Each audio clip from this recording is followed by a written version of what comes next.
ప్రజలందరినీ దోచుకోవడానికి ఆ భగవంతుడు ఖచ్చితంగా ఒకరిని పంపిస్తాడు.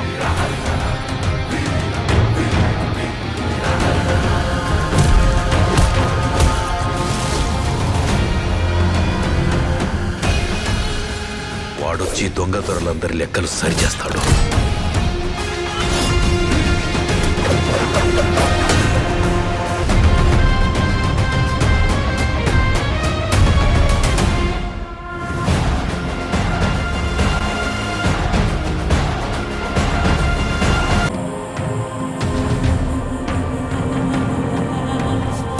మన ప్రాణాలకు విలువే లేదా నాన్న?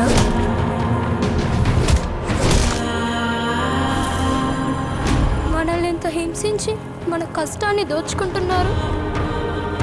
ప్రతివాడిని వాడి పైవాడు దోచుకుంటాడు. మనల్ని దొర దోచుకుంటే దొరని గోల్కొండ నవాబు దోచుకుంటాడు. ఆ నవాబును ఢిల్లీలో ఉండే మొఘల్ చక్రవర్తి.